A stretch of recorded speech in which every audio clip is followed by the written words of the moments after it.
নমস্কাৰ প্ৰিয় দৰ্শক, আন এটা আধ্যাত্মিক তথা গুৰুত্বপূৰ্ণ ভিডিঅ'লৈ আপোনাক আন্তৰিক স্বাগতম জনাইছো। আপুনি যদি ভগৱানৰ এজন নিস্বাৰ্থ ভক্ত, তেন্তে আজিৰ ভিডিঅ'টো চোৱাৰ পিছত আপোনাৰ মন প্ৰশান্তৰে ভৰি পৰাটো নিশ্চিত। আজি আমি ভগৱান বিষ্ণুৰ এটা বাৰ্তা আপোনাৰ বাবে আগবঢ়াব খুজিছো। আচলতে এই বাৰ্তা আমি এনেই আগবঢ়াব খোজা নাই। মনুষ্যৰ কল্যাণৰ বাবে স্বয়ং ভগৱান বিষ্ণুৱে এই বাৰ্তা আগবঢ়াই থৈছে। বিশ্বাস ৰাখক, ভগৱান বিষ্ণুৱে আগবঢ়োৱা এই বাৰ্তা সম্পূৰ্ণ শ্ৰদ্ধাৰে শুনাৰ পিছত আপোনাৰ জীৱনৰ সকলো দুখ সমস্যা অসুবিধা লাহে লাহে দূৰ হ'বলৈ আৰম্ভ কৰিব। আহক কমেণ্টত জয় শ্ৰী কৃষ্ণ বুলি লিখি ভগৱানে আগবঢ়োৱা এই বাৰ্তা ভালদৰে হৃদয়ংগম কৰোঁ। প্ৰিয় দৰ্শক, আজি আমি আপোনাৰ বাবে ভাগৱত গীতাৰ এনে কেইটামান উপদেশ আগবঢ়াব খুজিছো, যি উপদেশ মানি চলি আগবাঢ়িলে আপোনাৰ জীৱন ধন্য হ'ব। আপোনাৰ জীৱনৰ প্ৰতিটো দিশতে এই উপদেশ সাংঘাতিকভাৱে কামত আহিব। জীৱনৰ প্ৰতিটো জটিল পৰিস্থিতিৰ পৰা আপোনাক এই উপদেশে উদ্ধাৰ কৰিব। এই দিব্য উপদেশ তথা ভগৱান শ্ৰীকৃষ্ণৰ মুখৰ এই অমূল্য বাণী জনা আৰু বুজাটো আপোনাৰ বাবে খুবেই জৰুৰী। আপুনি যদি জীৱনটো সুখ শান্তিৰে পাৰ কৰিব বিচাৰে, জীৱনৰ সকলো জটিলতা দূৰ কৰি সকলো ক্ষেত্ৰতে সফলতা লাভ কৰিব বিচাৰে, তেন্তে শ্ৰীমদ ভাগৱত গীতাৰ এই উপদেশ আপুনি আজি সম্পূৰ্ণকৈ শুনিবই লাগিব। গতিকে আহক সৃষ্টিৰ সৰ্বশ্ৰেষ্ঠ গ্ৰন্থখন তথা জ্ঞানৰ গভীৰ ভঁৰাল শ্ৰীমদ ভাগৱত গীতাৰ মাজত আমি বিলীন হৈ যাওঁ। গীতাত ভগৱান শ্ৰীকৃষ্ণই কৈছে, প্ৰতিজন মানুহেই কৰ্মত বিশ্বাস কৰা উচিত, কিয়নো এই জগতখনেই কৰ্মৰ জগত। কৰ্মহে আপোনাৰ হাতত থাকে, ফল নাথাকে। সেইবাবে কৰ্মত মনোনিৱেশ কৰক, অৰ্থাৎ কেৱল কামত ধ্যান দিয়ক আৰু কঠোৰ পৰিশ্ৰম কৰক। শ্ৰীকৃষ্ণই আৰু কৈছে যে সকলো সময়তে নিজৰ কামনা আৰু ইচ্ছাবোৰৰ মাজত ডুবি থকাটোৱেই হৈছে মানুহৰ সকলো দুখ কষ্টৰ প্ৰধান কাৰণ। যদি মানুহে এইবোৰৰ পৰা মুক্তি হৈ নিজৰ কৰ্তব্য নিষ্ঠাৰে পালন কৰিব পাৰে, তেতিয়াহে তেওঁৰ জীৱন সুখময় হ'ব। বিশ্বাস ৰাখা, তোমাৰ লগত যি হৈছে সেয়া ভালেই হৈছে, যি হৈ আছে সেয়াও ভালৰ বাবেই হৈ আছে, আৰু ভৱিষ্যতে যি হ'ব সেয়াও ভালেই হ'ব। জীৱনৰ আনন্দ অতীত নহয়, ভৱিষ্যতো নহয়। জীৱনৰ আনন্দ কেৱল বৰ্তমানত। আজিৰ দিনটো আনন্দৰে জীয়াওক।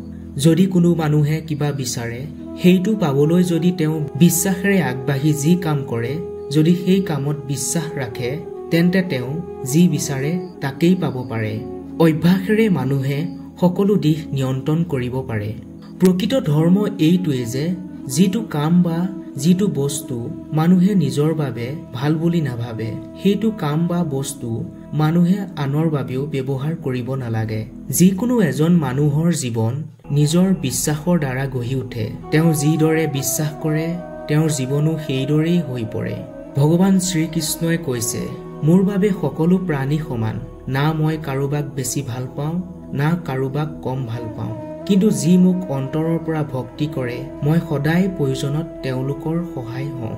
যি মনুষ্যই ফল লাভৰ ইচ্ছা ত্যাগ কৰি কেৱল কৰ্মত ধ্যান দিয়ে, তেওঁ নিশ্চিতভাৱে জীৱনত সফল হ'ব পাৰে। কোনো মানুহ জন্মতে মহান হৈ নাহে, তেওঁ কৰ্মইহে তেওঁক মহান কৰি তোলে। আপোন পৰ সৰু ডাঙৰ এই সকলো পাহৰি এটা কথা জানি লওক যে এই সকলোবোৰ আপোনাৰ আৰু আপুনি সকলোৰে। সেইবাবে সকলোকে ভাল পাওক আৰু সকলোৰে বাবে ভাল কৰিবলৈ চেষ্টা কৰক। সন্দেহবাদী ব্যক্তিৰ বাবে না এই পৃথিৱীত সুখ আছে, না আন ক'ৰবাত তেওঁ সুখী হ'ব পাৰে। গতিকে যি তোমাৰ লগত আছে, যি তুমি কৰি আছা, তাত বিশ্বাস ৰাখা। নাইবা যি কামত বিশ্বাস আছে সেই কামহে কৰা, তেতিয়াহে সুখী হ'ব পাৰিবা। কেৱল মনেই মানুহৰ বন্ধু বা শত্ৰু। যি মনটোক নিয়ন্ত্ৰণ কৰিব নোৱাৰে, তেওঁৰ বাবে মনটোৱে শত্ৰুৰ দৰে কাম কৰে। নিজৰ জৰুৰী কামবোৰ পূৰা কৰা, কাৰণ বাস্তৱত একো নকৰাতকৈ কাম কৰাটোৱে জীৱন। নৰকলৈ যোৱাৰ দুৱাৰ তিনিখন: কামনা, খং আৰু লোভ।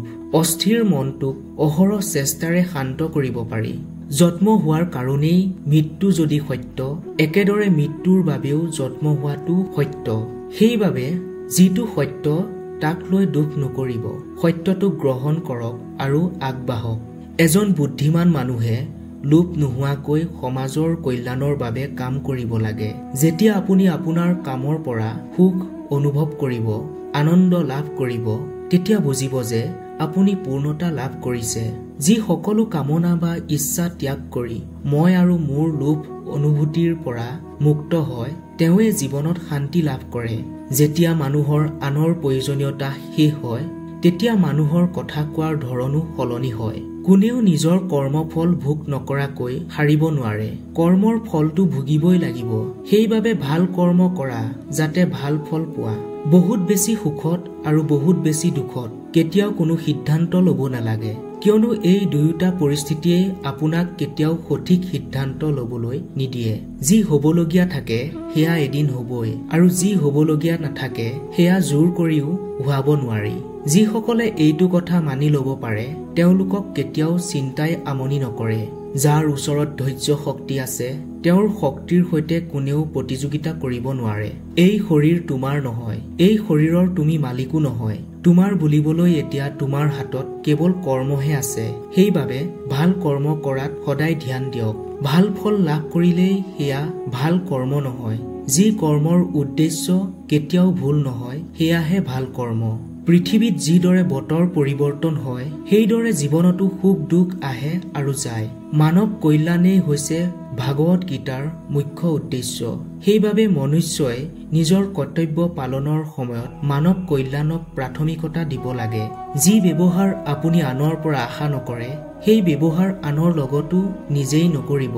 তুমি ফলৰ চিন্তা নকৰিবা। নিজৰ গুৰুত্বপূৰ্ণ কামবোৰ নিষ্ঠাৰে কৰি যোৱা। মই ফল অৱশ্যেই দিম। যি কাম তোমাৰ সামৰ্থ্যৰ বাহিৰত, যি কাম কৰাত তোমাৰ ক্ষমতা নাই বুলি ভাবা, সেই কামত সময় নষ্ট কৰাটো তোমাৰ মূৰ্খামি। যিদৰে আন্ধাৰৰ মাজত পোহৰ জিলিকি উঠে, সত্যও পোহৰৰ দৰে এদিন জিলিকি উঠে। সেইবাবে সদায় সত্যৰ পথ অনুসৰণ কৰিবা। ভাল কাম কৰাৰ পিছতো কিছু মানুহে আপোনাৰ বেয়াখিনিহে মনত ৰাখিব। সেইবাবে মানুহে কিয় কয় তাৰ ওপৰত ধ্যান নিদি নিজৰ কৰ্মত ধ্যান দিয়া। মই কৰিব পাৰো এইদৰে ভবাটো আত্মবিশ্বাসৰ লক্ষণ। কেৱল মইহে কৰিব পাৰো এইদৰে ভবাটো অহংকাৰ। আত্মবিশ্বাসক নিজৰ কৰা, অহংকাৰক নহয়। যি মনক জয় কৰিব পাৰিছে তেওঁ ইতিমধ্যে ঈশ্বৰক লাভ কৰিছে, কাৰণ তেওঁ শান্তি প্ৰাপ্ত কৰিছে। এনে মানুহৰ বাবে সুখ দুখ, গৰম ঠাণ্ডা, সন্মান বদনাম সকলো একেই। কৰ্তব্য বুলি গণ্য কৰি যি দান আৰ্তজনক দিয়া হয় সেয়াহে প্ৰকৃত দান। জীৱনৰ আন এটা নাম সংগ্ৰাম। যিজনে বহুত কমকৈ বা বহুত বেছিকৈ খায়, যি বহুত বেছিকৈ বা বহুত কমকৈ শুৱে, তেওঁ কেতিয়াও যোগী বা মহান হ'ব নোৱাৰে। সেইবাবে যিমান প্ৰয়োজন সিমান খাবা, যিমান প্ৰয়োজন সিমান শুবা, কম বেছি নকৰিবা আৰু নিজৰ কৰ্মৰ পৰা বিচলিত নহবা। যিদৰে জুয়ে সোণক পৰীক্ষা কৰে সেইদৰে বিপদেও এজন সাহসী মানুহক পৰীক্ষা কৰে। কৰ্ম এনে এক শস্য যি শস্য প্ৰতিজন মানুহেই নিৰ্দিষ্ট সময়ত চপাবলগীয়া হয়। সেইবাবে সদায় ভাল বীজ সিঁচিব লাগে। মোৰ কাকো প্ৰয়োজন নহয় বুলি কেতিয়াও অহংকাৰ নকৰিব আৰু মোক সকলোৰে প্ৰয়োজন হ'ব বুলি কেতিয়াও ভ্ৰমত নাথাকিব। যিদৰে সাগৰলৈ যাবলৈ নাৱেই একমাত্ৰ মাধ্যম, ঠিক একেদৰে সত্যও স্বৰ্গলৈ যোৱাৰ একমাত্ৰ জখলা। সময়ৰ চক্ৰ যেতিয়া ঘূৰিব তেতিয়া সকলো উলট পালট হৈ যায়। সেইবাবে ভাল সময়ত অহংকাৰ নকৰিব আৰু বেয়া সময়ত ধৈৰ্য ধৰিব।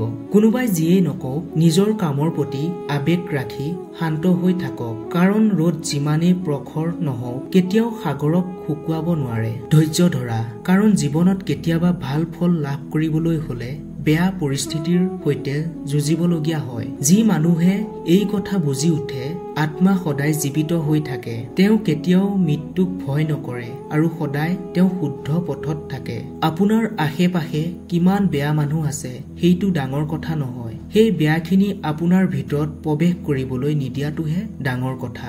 আমাৰ ওচৰত সদায় সময় থাকে। সময়ক সঠিক ব্যৱহাৰ কৰা বা নকৰাটো আমাৰ অগ্ৰাধিকাৰৰ ওপৰত নিৰ্ভৰ কৰে। কোনে কি কৰি আছে, কেনেকৈ কৰিছে আৰু কিয় কৰি আছে, এই কথাবোৰৰ পৰা আপুনি যিমানেই দূৰ হ'ব পাৰিব আপুনি সিমানেই সুখী হ'ব পাৰিব। এজন বুদ্ধিমান ব্যক্তিয়ে যেতিয়া সম্পৰ্ক বজাই ৰখাটো বন্ধ কৰি দিয়ে তেতিয়া বুজিব যে তেওঁ কৰবাত নহয় কৰবাত আত্মসন্মানত আঘাত পাইছে। অহংকাৰ, খং আৰু হিংসা এই তিনিটাই হৈছে এজন মূল্যহীন মানুহৰ লক্ষণ। এই তিনিটা ত্যাগ কৰিব পাৰিলেহে এজন ভাল মানুহ হ'ব পাৰি। কোনো এটা কথা বা কোনো এটা বস্তুৰ বিষয়ে একেৰাহে ভাবি থাকিলে মানুহ তাৰ প্ৰতি আকৰ্ষিত হ'বলৈ আৰম্ভ কৰে আৰু মানুহৰ সেইটো পোৱাৰ ইচ্ছাও বাঢ়ি যায়। সেইবাবে কৰ্ম আৰু পৰিৱৰ্তনৰ সৈতে জড়িত কথা চিন্তা কৰিব লাগে। যিমান পাৰে সিমান মনে মনে থকাই ভাল, কাৰণ জিভাখনৰ কাৰণেই মানুহে সকলোতকৈ বেছি অপৰাধ কৰে। শুদ্ধ মনে কৰা কাম কেতিয়াও অথলে নাযায় আৰু সেই কামৰ ফলো নিশ্চয় লাভ কৰা যায়। মানুহ কেতিয়াও বেয়া নহয়, মানুহৰ কৰ্মইহে ভাল বা বেয়া হয় আৰু মানুহৰ কৰ্ম যেনেকুৱাই হ'ব তেওঁ তেনেকুৱাই ফল প্ৰাপ্তি কৰিব। এই পৃথিৱীত কোনো সম্পূৰ্ণৰূপে শুদ্ধ নহয়। সেইবাবে ভাল গুণখিনিক প্ৰাধান্য দি মানুহৰ সৈতে ভাল সম্পৰ্ক গঢ়িব লাগে। যেতিয়া ভৱিষ্যতৰ বিষয়ে আপুনি স্পষ্ট নহ'ব, কি হ'ব কি নহ'ব তাৰ কোনো নিশ্চয়তা নাথাকিব, তেতিয়া নিজৰ বৰ্তমানটো ভাল কৰিবলৈ লাগি যাওক। যেতিয়াই আমাৰ মন দুৰ্বল হয় তেতিয়াই কোনো এটা পৰিস্থিতি আমাৰ বাবে সমস্যা হৈ পৰে আৰু যেতিয়া আমাৰ মন কঠোৰ হয় তেতিয়া কোনো এটা পৰিস্থিতি প্ৰত্যাহ্বান হৈ পৰে। কিন্তু যেতিয়া আমাৰ মনটো সবল হয় সেই পৰিস্থিতিয়েই আমাৰ বাবে এটা সুযোগ হৈ পৰে। শৰীৰত থকা জীৱটোক কোনেও কেতিয়াও বধ কৰিব নোৱাৰে, সেইবাবে কোনো জীৱৰ বাবে শোক কৰাৰ প্ৰয়োজন নাই। সময়ে এইটোৱেই শিকায় যে জীৱনে কাৰো অপেক্ষা নকৰে, জীৱন কাৰো বাবে ৰৈ থাকিব নোৱাৰে। যদি আপুনি নিজৰ ভুলৰ পৰা কিবা শিকে তেন্তে সেই ভুলবোৰ এটা জখলা হৈ পৰে আৰু যদি আপুনি ভুলৰ পৰা শিকিব নোৱাৰে তেন্তে সেই ভুল সাগৰ হৈ পৰে। ওপৰলৈ উঠিবনে সাগৰত ডুব যাব সিদ্ধান্ত আপোনাৰ। যিমানেই শান্ত হ'ব পাৰিব সিমানেই নিজৰ বুদ্ধিমত্তাক গভীৰভাৱে ব্যৱহাৰ কৰিব পাৰিব। সমালোচনালৈ ভয় কৰি নিজৰ লক্ষ্য ত্যাগ নকৰিব, কাৰণ লক্ষ্যত উপনীত হোৱাৰ লগে লগে সমালোচনা কৰা সকলো মতামত সলনি হৈ যায়। নেতিবাচক চিন্তা অহাটো স্বাভাৱিক, কিন্তু আপুনি সেইবোৰক গুৰুত্ব দিবনে আপোনাৰ ইতিবাচক চিন্তাত ধ্যান দিব সেয়া আপোনাৰ ওপৰত নিৰ্ভৰ কৰে। সদায় মনত ৰাখিব, সুন্দৰ দিন এটাৰ কাৰণে বেয়া দিনৰ সৈতে যুঁজিবলগীয়া হয়। সময়তকৈ পূৰ্বে পোৱা বস্তুৱে মূল্য হেৰুৱায় আৰু সময়তকৈ পিছত পোৱা বস্তুৱে হেৰুৱাই গুৰুত্ব। সেইবাবে সময়ক গুৰুত্ব দিয়ক আৰু সময়ৰ কাম সময়ত কৰিবলৈ চেষ্টা কৰক, তেতিয়াহে মূল্য বা গুৰুত্ব থাকিব। যিদৰে পানীত উপঙি থকা নাও এখন সঠিক দিশত নিয়ন্ত্ৰণ কৰিব নোৱাৰি তেতিয়া ধুমুহাই নাওখন লক্ষ্যভ্ৰষ্ট কৰিব পাৰে। ঠিক সেইদৰে ইন্দ্ৰিয়কো যদি সঠিক দিশত নিয়ন্ত্ৰণ কৰিব নোৱাৰি তেন্তে এজন সুখী ব্যক্তিক ইন্দ্ৰিয়ই ভুল পথৰ দিশে লৈ যাব পাৰে। নিজৰ অশান্তিৰ কাৰণে আনক দোষ নিদিব, নিজৰ মনটোক বুজাওক। আপোনাৰ মন পৰিৱৰ্তন কৰিব পাৰিলেহে দুখৰ অন্ত পৰিব। এই পৃথিৱীত দুই ধৰণৰ মানুহ স্বৰ্গতকৈ ওপৰত থাকে। এজন সেইজন যি শক্তিশালী হৈও ক্ষমা কৰি দিয়ে আৰু আনজন সেইজন যি দৰিদ্ৰ হৈও কিবা এটা দান কৰে। প্ৰেম শৰীৰ বা সৌন্দৰ্য দেখি নহয়, হৃদয়ৰ পৰা হয়। য'ত দুখন হৃদয়ৰ মিলন হয় তাতেই প্ৰেমৰ জন্ম হয়। কোনো ব্যক্তিৰ বিষয়ে ভালদৰে নজনাকৈ আনৰ কথা শুনি তেওঁৰ বিষয়ে মনত এটা ধাৰণা গঢ়ি তোলাটোৱেই মূৰ্খামি। জীৱনত যদি সুখী হ'ব বিচাৰে তেন্তে বেছি ধ্যান সেইটোত দিয়ক যিটোৱে আপোনাক সুখ দিয়ে। জটিল সময়ত ধৈৰ্য ধৰা, সুখৰ সময়ত দয়া আৰু দান আৰু সংকটৰ সময়ত সহনশীলতাই হৈছে এজন শ্ৰেষ্ঠ মানুহৰ পৰিচয়। যিটো ভাল লাগে সেইটো গ্ৰহণ কৰা আৰু যিটো বেয়া লাগে সেইটো ত্যাগ কৰা, লাগিলে সেয়াই চিন্তাই হওক, কামেই হওক বা কোনো মানুহেই হওক। যেতিয়া আশা নাইকিয়া হ'বলৈ আৰম্ভ কৰিব, সন্মুখত যেতিয়া কোনো ৰাস্তা দেখা নাপাব, তেতিয়া এবাৰ হলেও ভাগৱত গীতা পাঠ কৰিব, যাতে ঈশ্বৰে আপোনাক বাট দেখুৱায়। যেতিয়ালৈকে আপুনি ভাল কাম কৰি থাকিব তেতিয়ালৈকে পৰিস্থিতি লাগিলে যেনেকুৱাই নহওক কোনো চিন্তা নকৰিব। আমাৰ জীৱনত যি হৈ থাকে সেই সকলোবোৰৰে এটা কাৰণ থাকে। সেইবাবে পৰিণামক ঠিক কৰিবলৈ হলে প্ৰথমে সেই কাৰণবোৰ ঠিক কৰক। মনুষ্যই হৃদয়ৰ পৰা যিটো দান কৰিব পাৰে সেই দান হাতেৰে কেতিয়াও দিব নোৱাৰে আৰু মৌন থাকি যিটো প্ৰকাশ কৰিব পাৰে শব্দৰে সেইটো প্ৰকাশ কৰিব নোৱাৰে। মানুহৰ জীৱনলৈ অহা বেয়া সময়বোৰ সেই দাপোনখনৰ দৰে, যি আমাৰ সামৰ্থৰ শুদ্ধ আভাস উপলব্ধি কৰায়। যিবোৰ পাৰ হৈ গ'ল তাক লৈ দুখ নকৰিবা, যি আছে তাক লৈ গৌৰৱ কৰা আৰু যি আহিবলগীয়া আছে তাক লৈ মোহ নকৰিবা। প্ৰিয় দৰ্শক, এয়াই আছিল শ্ৰীমদ ভাগৱত গীতাৰ পৰা বাছি উলিওৱা ভগৱান শ্ৰীকৃষ্ণৰ মানৱ জাতিৰ বাবে আগবঢ়োৱা কেইটামান অতি গুৰুত্বপূৰ্ণ উপদেশ। যি উপদেশৰ গুৰুত্ব বুজি আৰু জীৱনত ইয়াৰ সঠিক প্ৰয়োগ কৰি আপুনি এটা সুন্দৰ জীৱনৰ আৰম্ভণি কৰিব পাৰে। ভিডিঅ'টোৰ পৰা যদি সঁচাই উপকৃত হোৱা বুলি ভাবিছে তেন্তে এটা লাইক কৰি ভিডিঅ'টো আন 10 জনক শ্বেয়াৰ কৰি দিয়ক। ধন্যবাদ।